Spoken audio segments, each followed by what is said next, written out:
ఉన్న బంగారాన్ని విడిపించి ఆ రోజు ఆన్లైన్ రేటుకే మేము కొంటాం. Sharma gold company. Hi, welcome to our channel. ఈరోజు మనతో పాటు ఉన్నారు జ్యోతిష్య, ఆగమ, వాస్తు, పురాణ పండితులు బ్రహ్మశ్రీ క్రొత్తపల్లి సురేష్ శర్మ గారు. నమస్కారం గురువు గారు. ఆయుష్మాన్ నాయన. ఓకే. ఫిబ్రవరి నెలలో సింహరాశి వారికి ఎలా ఉండబోతుంది? సింహరాశి వారికి ఇందాక చెప్పాను గ్రహస్థితి. ఇక్కడ కొంతమేరకు వాక్ విషయంలో పెద్దగా తేడా రావు, కానీ భార్యాభర్తల మధ్య చిన్న చిన్న విషయాలు, ఏ విషయాలకు సంబంధించి వస్తుంది అది కూడా వారి పిల్లలకు సంబంధించిన విషయాల్లో. అంటే సింహరాశిలో సపోజు భార్యాభర్తలుగా ఉండి లేదా భర్తగా ఉండో వాళ్ళ పిల్లలకు సంబంధించినటువంటి విషయాల్లో కీలక నిర్ణయాలు విషయంలో చొరవ తీసుకోకపోతే కొద్దిగా ఇబ్బంది పడే అవకాశాలు ఉంటాయి. అంటే వాళ్ళ భవిష్యత్తు కొంచెం ఇబ్బంది పడే అవకాశాలు ఉంటాయి. కాబట్టి మీ పిల్లలకు సంబంధించినటువంటి విషయాల్లో, అంటే సపోజ్ మనం ఒక్కొక్కసారి ఏమవుతుందంటే భార్యాభర్తలు ఇద్దరు కొట్టుకుంటుంటారు అనుకోండి, ఏదో కలహం వేసుకుంటుంటారు.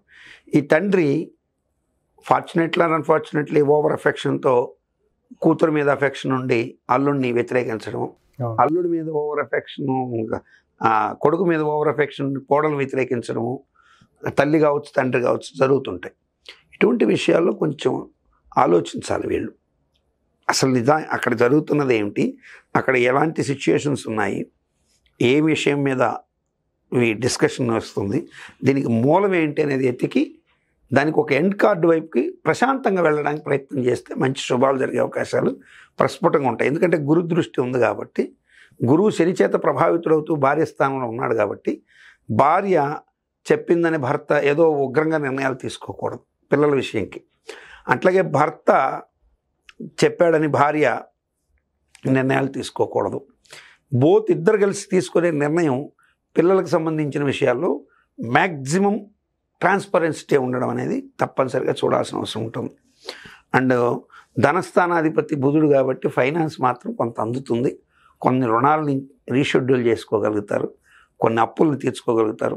స్థిరాస్తి క్రయ విక్రయాలకు సంబంధించి ఇష్టం ఉన్నా లేకపోయినా కొన్ని ప్రాపర్టీలు అమ్ముకోవాల్సిన పరిస్థితి ఏర్పడుతుంది, లేదా తాకట్టు పెట్టాల్సిన పరిస్థితి ఏర్పడుతుంది. అట్లాగే ముఖ్యంగా స్త్రీ సంతానికి సంబంధించి కొంచెం మానసిక సమస్య ఉండే అవకాశాలు ఎక్కువ ఉంటాయి. స్త్రీలకు సంబంధించిన వ్యవహారాల్లో నిర్ణయాలు తెగుగా తీసుకోలేని పిరికితనం కమ్మే అవకాశం ఉంటుంది. అంటే సపోజు అమ్మాయి బాధపడుతుంటుందని తెలుసు, అవును, కానీ అల్లుడు ఎక్కడ మళ్ళీ ఇంకా క్రోధం అయిపోతాడో అని కొన్ని విషయాల్లో మనం గట్టిగా మాట్లాడాల్సిన చోట మౌనంగా ఉండడం వల్ల కూడా ఇబ్బంది పడే అవకాశాలు ఉంటాయి సింహరాశిలోని మగవారికి.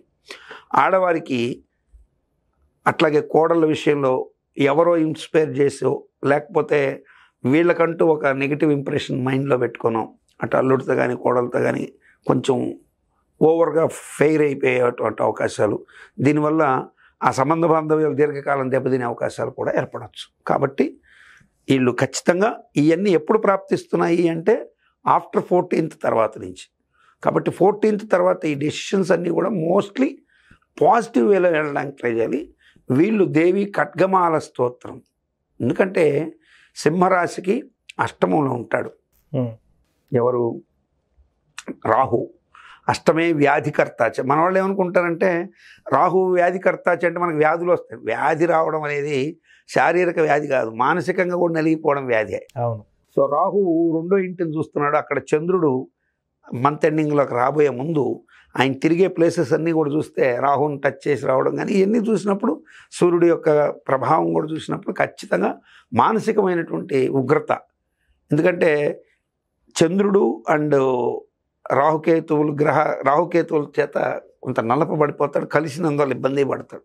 ప్రతి నెలలో కలుస్తుంటాడు, కానీ ఈ నెలలో కొంచెం ఎక్కువగా ఉండే అవకాశం ఉంటుంది. కాబట్టి కొంచెం ఉగ్రమైనటువంటి ప్రభావాలు తగ్గించుకోవడం కోసంగా అమ్మవారిని దేవి ఖడ్గమాల పూజ స్తోత్రం చేసుకొని చక్కగా పిల్లలు బాగా ఉండాలి భవిష్యత్తు అని దక్షిణామూర్తి పూజ కూడా చేయించుకోవడం మంచి శుభాన్ని కలిగిస్తుంది. గురువు గారు, చాలామంది రాశి ఫలితాలను నమ్ముతారు, నమ్మరు. సో నేనైతే ఒక ఆస్ట్రాలజీ చేసే ఒక యాంకర్గా మాత్రం నేనైతే నమ్ముతాను. కొంతమంది ఏమంటున్నా అంటే నీది నాది ఒకటే జాతకం, కానీ నువ్వు నీచుడివి, నేనేమో రాజయోగినా అని ఇట్లా అంటుంటారు. సో నిజంగా ఈ రాశి ఫలితాలన్నిటి ఎవరికి వర్తిస్తాయంటారు? ఫస్ట్ మీలాంటి వారికే కాదు నాన్న, మీరు మామూలుగా హేతుబద్ధతతో ప్రశ్నించిన ఒక రేషనలిజం భావంతో ప్రశ్నించిన, నాస్తిక భావంతో ప్రశ్నించిన, లేదు పూర్తి సంపూర్ణ దైవభావంతో ప్రశ్నించిన ప్రశ్న అయితే ఒకటే, అసలు ఈ రాశి ఫలాలు పనిచేస్తాయా? అవును, ఖచ్చితంగా పనిచేస్తాయి. అయితే ఇక్కడ చాలామందికి మరి నేను వృషభ రాశిలో ఉన్నాను, నా పేరు వెంకటేశ్వర్లు, నాతో పాటు పక్కనే వెంకటేశ్వర రెడ్డి గారు ఉన్నారు, ఆయనేమో బ్రహ్మాండంగా ఈ సంవత్సరం సంపాదించాడు, నేనేమో అడుగును పడిపోయాను అంటారు. మరొక ఆయన వెంకటేశ్వర చౌదరి గారు బ్రహ్మాండంగా సంపాదించారు, వెంకటేశ్వర శాస్త్రి గారు బాగా సంపాదించారు, నాకేమీ లేదు అంటారు.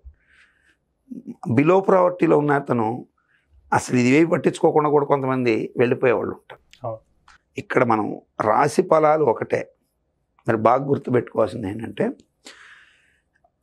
అందరికీ సమమైన ఖచ్చితమైన ఏజ్ ఫ్యాక్టర్ ఒకటి ఏంటి, రోజులు సెకండ్స్తో కూడా ఒకే సమయంలో పుట్టడం అనేది జరుగుతుంది. అవును, కానీ వాడెవడో నువ్వు ఎట్లా ఐడెంటిఫై చేస్తావు?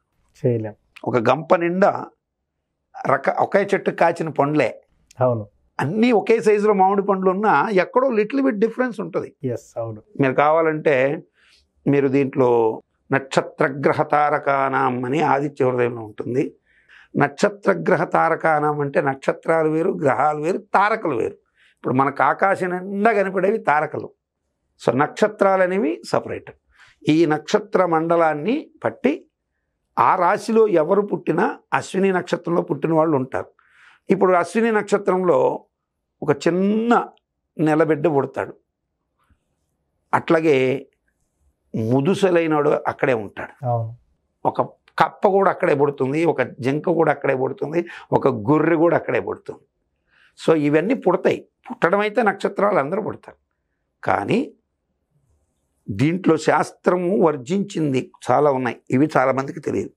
శాస్త్రం రాశి ఫలాలు ఎవరికి వర్తిస్తాయని చెప్పింది అంటే బాలకులకు వర్తించదు.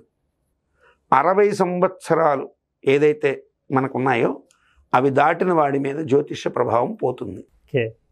బధిర అంటే గ్రుడ్డివారు, వీరి మీద జాతక ప్రభావాలు తక్కువగా ఉంటాయి, ఉండవని కాదు తక్కువగా ఉంటాయి. పొంగుణ గుంటివారు, వీరి మీద తక్కువగా ఉంటాయి. అట్లాగే మతిభ్రంశత్వం, పిచ్చివాడి మీద జ్యోతిష్యం పనిచేయదు. మరి మనకు మంచి కోసమే శాస్త్రం ఉందనేది. కాబట్టి రాశి ఫలాలు మీరు దాంట్లో చూసి భయపడిపోవద్దండి, తెలుసుకోండి. సజెషన్స్ ఉంటే దాన్ని ఫాలో కండి. ఒకవేళ మంచిగా ఉంటే హ్యాపీగా ఉండండి, చెడు ఉంటే భయపడద్దు, హ్యాపీగా ఉండండి. అది రాశి ఫలాల గురించి. సింహరాశి వారికి ఫిబ్రవరి నెలలో ఎలా ఉండబోతుందో చాలా చక్కగా వివరించారు గురుగారు. Thank you.